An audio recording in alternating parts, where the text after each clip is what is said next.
right, grab a seat for a moment while I provide copies placed to the parties. Okay, so, as I understand it, the situation is that Justice Janane is dealing with a number of your applications. Is that correct, Mr. Cuxel? That's right, Your Honor. There are 7 proceedings. One of those proceedings is proceeding set to 022-048, for which there has been a judgment delivered, correct? Yes, but that's not in relation to this. All right, so in relation to that proceeding, which Yes. doesn't relate to you, won't relate to this matter, this informant, it relates to you and the co-accused.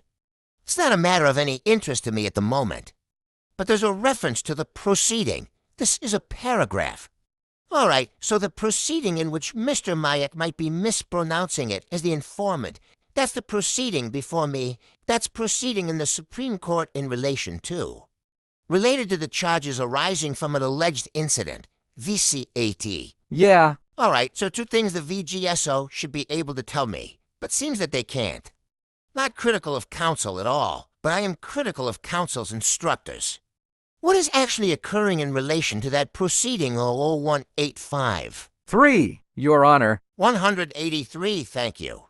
00183, all right. Now I find it somewhat extraordinary that the VGSO is in those proceedings in the Supreme Court today, is in proceedings before me and can't tell me what's happening in those proceedings. Frankly, it's disgraceful. So I'm now going to be reliant upon Mr. Cuxel, an unrepresented litigant, as to what's in fact happening with those proceedings. So, Mr. Cuxel, can you tell me? Yes, so, Your Honor, on the 30th of May, the trial of the preliminary issues commenced. It lasts for 2 days. There was a directions hearing that had been scheduled at my request. On the 20th, on or around the 27th of May, a few days before the trial, a directions hearing had been scheduled at my request to determine where this court stood. Because at the previous hearing on the... He was making declaratory remarks. Yes, but... That this proceeding shouldn't continue. That's right, but the matter has been previously heard in, I believe it was April. I'll provide the firm days to the court. No, sir, the 30th and the 31st of May, wasn't it? Yes, but before that the matter had been heard in April and, so... In relation to the Mayak matter? Yes, this is... The application in relation to the Mayak matter there hasn't, in fact, been a judgment delivered. Yes. All right, so I'll quickly summarize. So the matter was brought before Justice Janane, I think it was towards the end of April, and that was supposed to be an initial trial which was postponed to the 30th and 31st. But at the hearing, some of the defendants, primarily the Legal Services Board, said that the voluminous evidentiary documents that I have filed haven't been able. I read the transcript of Justice Janane on the 31st of May. Yes, I was getting. Judgment has not been delivered. It's been delivered in relation to other matters. What is the status to your knowledge, if any, in relation to the judgment in relation to that proceeding, namely, Supreme Court? 00183. 00183. Yes. So, Your Honor, in April, the court decided to give the party. All right, Mr. Cuxel. It's reserved. So on the 31st of May, he's on a reserved judgment. Yes. And then it appears that Mr. Cuxel has told the court that just from skin reading, the proceedings of the Magistrate's court have stayed awaiting judgment.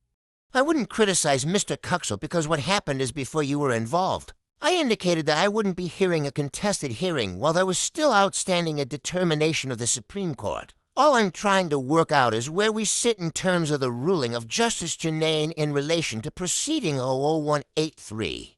It's still reserved. All right. If I get 5 minutes, it won't take long. Yeah. So, Your Honor, the matter was scheduled for trial on the 30th May. This was scheduled in April, and before the court adjourned, it was brought to His Honor's attention that Magistrate Lambrick was going to determine and give judgment on the 2nd of May. So I requested the court for a directions hearing so the court could consider it. I've read the transcript from the 31st of May. I'll read it out to you. No, but I'm saying that because there are incomplete matters there, which, as I had put to the court yesterday, the VGSO was trying to hide what happened at the directions hearing on the 27th of May, the state brought, or around the 27th of May, the state brought an application to the court to have the proceedings in the Supreme Court stayed, and basically made an application that the court should not hear my application. I read that transcript. Not the 30th of May. Yes. So, on the 30th of May, when the court started hearing the matter, His Honor asked me what sequence I wanted to move in, and I said, out of fairness to the state, the court should logically hear their application for a stay first. Because if they hear my application, then their application is already decided,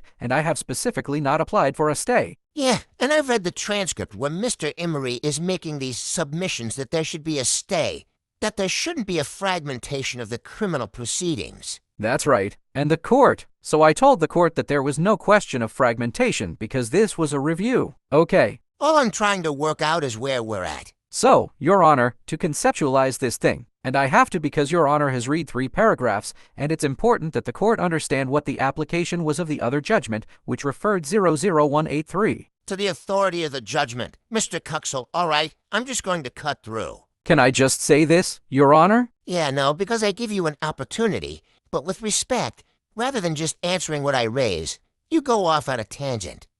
I don't think it's deliberate, but you go off on a tangent. I got to be exhausted. We don't get back to actually addressing the issue. All right, so here we have. I'm just going to cut through it. Mr. Cuxel. I'm sorry, I don't want to be rude. Mr. Cuxel will complain. This is paragraph 51 that the court had not made an interim order or interim declaration with respect to the magistrate's court proceedings at the end of the argument in Proceedings Sec 2022. I don't have paragraph 51, in my opinion. Mr. 31, sorry, Mr. Cuxel. Warn you before about interrupting me while I'm in the midst of things, okay? Sorry. All right, it's probably been a long day for you. I understand that. So it was to be anticipated that the magistrate's court proceedings would not continue until the court had delivered judgment. There was no expectation or application that this court would make any interim order. There would have been no point in doing so, as the issues argued here have to be resolved finally. That's right. In any event, Mr. Cuxel's advice during the hearing on the 23rd of June 2023, which is the hearing before me, that the proceedings in the magistrate's court had effectively been stayed. Effectively stayed until I delivered my judgment. Okay, now it seems to me that the situation is this. I have Justice Janane indicating that Justice Jinnan's view is that these proceedings will not continue until judgment is delivered. That's the Mayat proceedings. That's right. All right, I think I know where you're going, Mr. Cuxel. But let me just get there first if it's in the right direction. So I don't see how I can proceed in relation to the matter. I don't think it's appropriate to proceed. I think previously there was some ambiguity. Again, I'm not criticizing counsel, but this is a matter which is VGSO are appearing in the Supreme Court. VGSO are appearing here. How the VGSO cannot be in a position to give proper instructions to counsel as to what is occurring in the Supreme Court is dumbfounding. Because I should have been told long before this that that was effectively the position that we were in, all right, and that should have been something that was addressed at the outset. Had I not made my own inquiries through the court's liaison with the Supreme Court, I would have been left in a situation where, with no disrespect to Mr. Cuxel, I had a self-represented litigant having to make submissions to me as to what was occurring. It's just not good enough. So it seems to me that what should happen is that effectively the hearing date be vacated.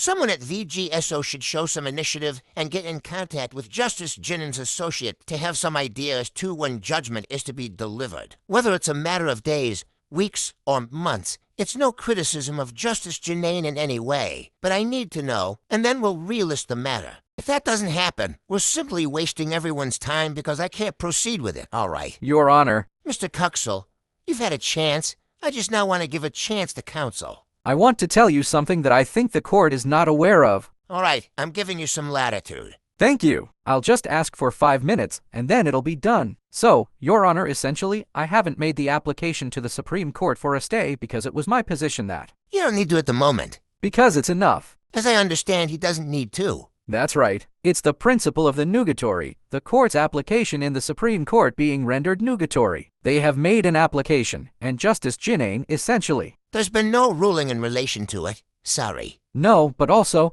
His Honor ignored the matter in that His Honor dedicated all that time to my application. In relation to the other matter? No, the hearing. Their position was that the court should not hear me. Their position was that the court should not hear me. I know, I read it. I think the court rejected their position. Yeah, all right, look, we don't know. The point is this.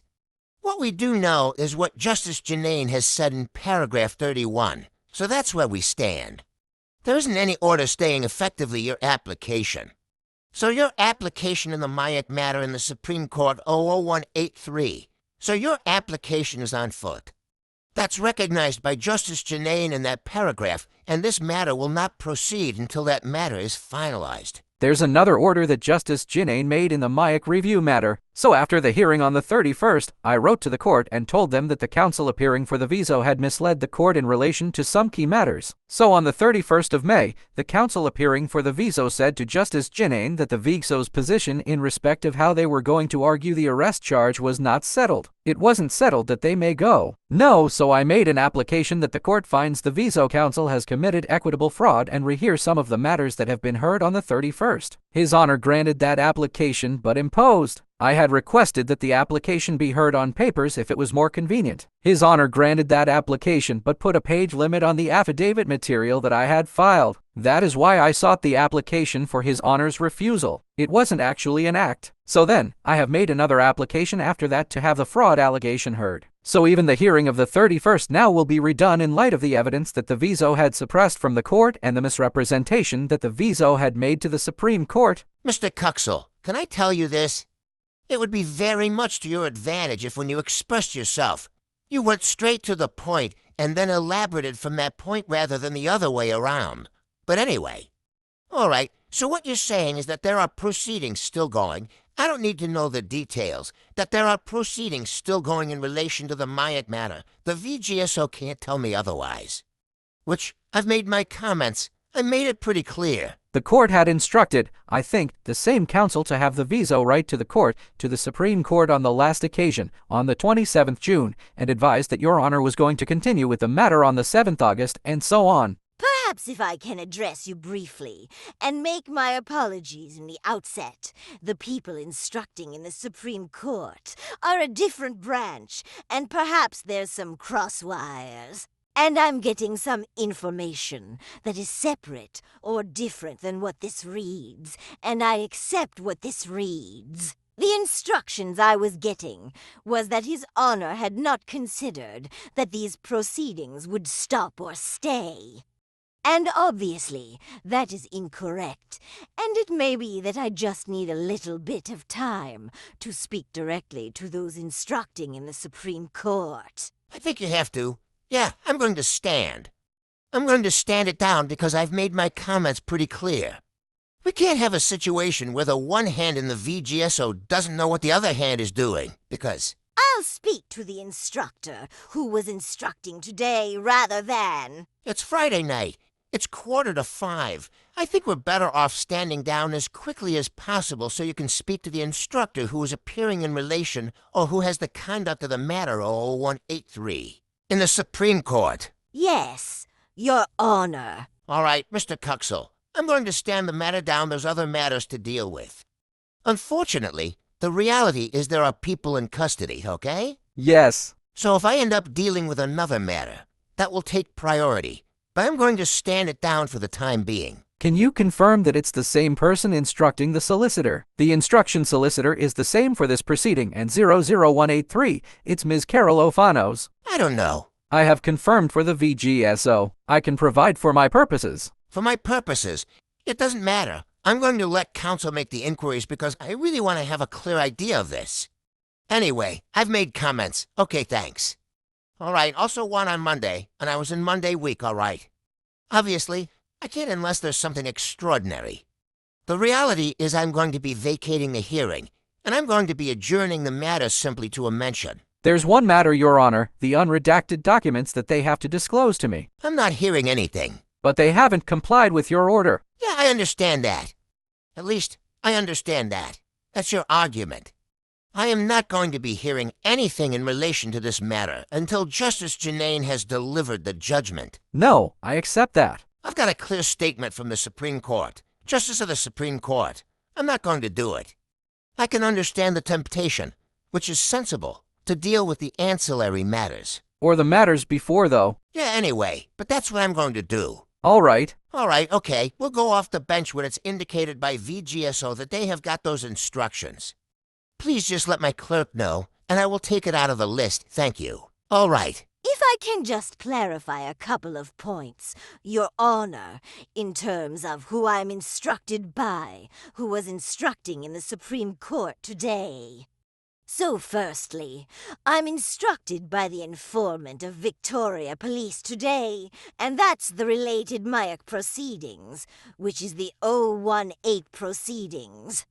And VGSO has obviously the same client in both of those proceedings, being the informant of Victoria Police. Yep. In the proceedings that we're on today, which is the Proceedings 04808, the Victorian Government Solicitor's Office's client is the state of Victoria, but it's not the same client. Therefore, it explains why the information did not filter to me. And as Your Honor would be well aware, solicitors don't give information to other clients.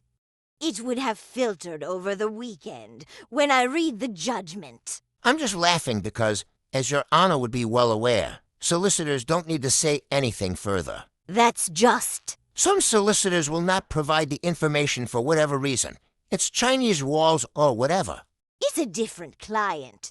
Victorian Government Solicitor is representing a different client in the proceedings today. I'm not sure I necessarily accept in circumstances where there is a specific reference to this proceeding, etc. anyway. All they can say, Your Honor, is they were in court along with Mr. Cuxell.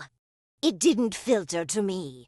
Can I also take this? I've also got the VGSO teams watching these proceedings. Yes, and they're the... Court. No, but they're the instructors who are instructing the client. Victoria Police, not the people who are the solicitors for the state government. It's different solicitors. Yeah, well... It would have filtered. I accept Your Honor's criticism. It's unfortunate. That criticism of VGSO, because VGSO knew that Mr. Cuxell was in the Supreme Court today, because it was. By 4 o'clock, and they knew that there were proceedings on foot in relation to this matter. And it doesn't take an enormous amount of initiative to speak to another solicitor who's handling other matters to find out what's going on anyway. If I can say this, Your Honor, the position of those instructing me and those instructing in the judicial review Mayak proceedings until today were of the understanding that the matter was not stayed on the 23rd of June 2023 when the representations were made to Justice Janane. Again, it was not passed between clients, and those instructing me were not present. We accept that paragraph 31 is an indicator of Justice Jinnen's view that these matters should be stayed. Yeah. I also indicate this here. The expectation was previously that the proceeding on the 5th of June would have proceeded. However, I note from material from previous counsel the application to adjourn was not opposed, and the prosecution position is... Bring the witnesses. The VGSO did not bring any witnesses. So I don't know what would have happened had I not granted Mr. Cuxell's adjournment request.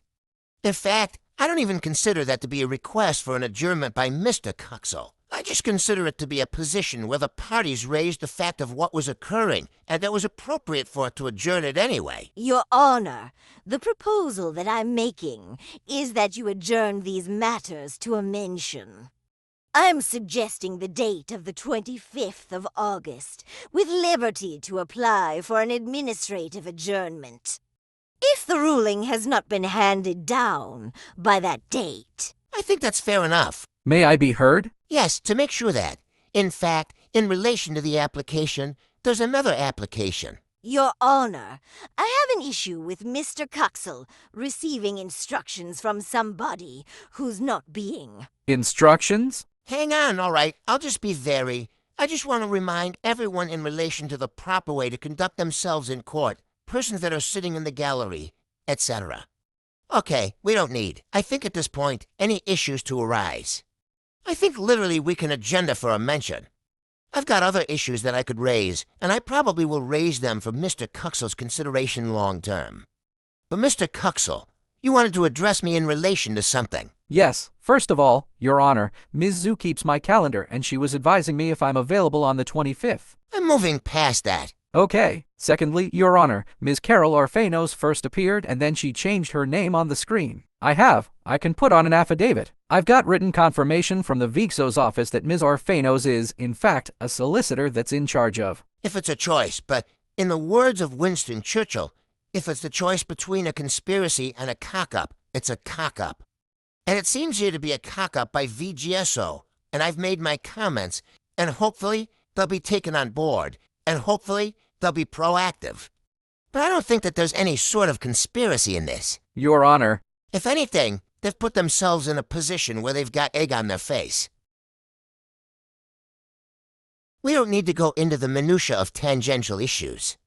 The issue is this. The matter is going to end on the 25th of August, unless you suggest otherwise, unless you suggest it. There's one issue, Your Honor. Yes. My bail. I have a dying relative I've been emphasizing, and they are sadistically, Your Honor, opposing bail. Your Honor, I have read what they have to say about me. Literally, it was said they were talking with the immigration department to check if I could be deported. I know. And then they introduced one more charge 4 years after that because it was suspected that on the current charges, even if I'm convicted, they're consulting with the immigration department to see if... Mr. Cuxell, don't forget. I remember. All right, so the point is this. And they hid that from me. I mean, how could? Let's just address the issue. So you want bail addressed? Yes, because, Your Honor, I have an authority which literally says that it is cruel for the prosecution to insist on holding people in custody in relation to an offense for which, if they are convicted, they won't be jailed. Yeah, you're not in custody. Well, Your Honor, I have to be remanded. Your Honor, I will not be sent to jail. I have no offenses. If I'm convicted of the summary offenses of which and it is hard.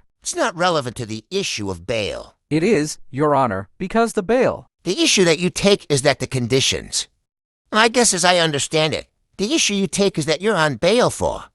Be more importantly, from what you're saying, it's this that you take issue with the condition that you're not to travel overseas. That's right. All right, okay, so that's the number, okay? But, Your Honor, they use the bail condition because if they charge me with something else, then they charge me with breaching bail as well. Historically, Victoria Police has used this as a tactic. All right, so the issue is this. As I understand, you take issue with the condition as too. Any condition on my liberty. That's a different matter. All right, and a travel. And because they will, I'm not the most easygoing person, and they know that if I were to have an argument with someone and that person were to make a complaint against me, they will literally charge me with the worst possible thing. And they'll also charge me with breaching bail condition because I had an argument while on bail. Yeah, all right, I made orders in relation to the issue.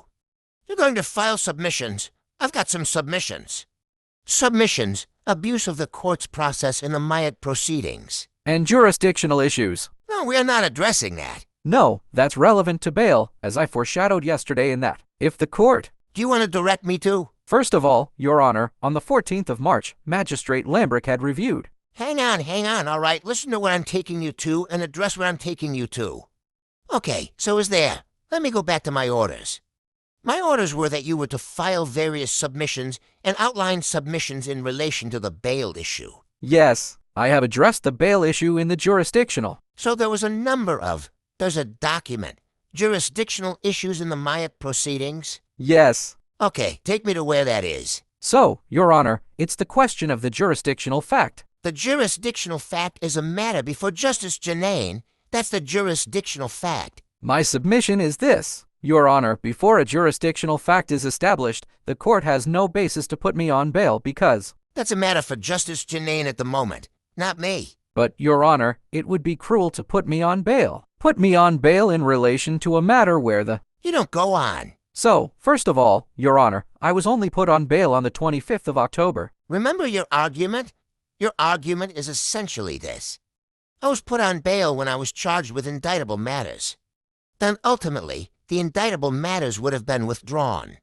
Therefore, I should not be on bail. That's summing it up. Yes. Okay, what I asked you to do with my orders. Nothing in the Bail Act would say specifically that. So the submissions then have to deal with. It was ordered 5 due to filing submissions as to the power of the magistrate's court to discharge.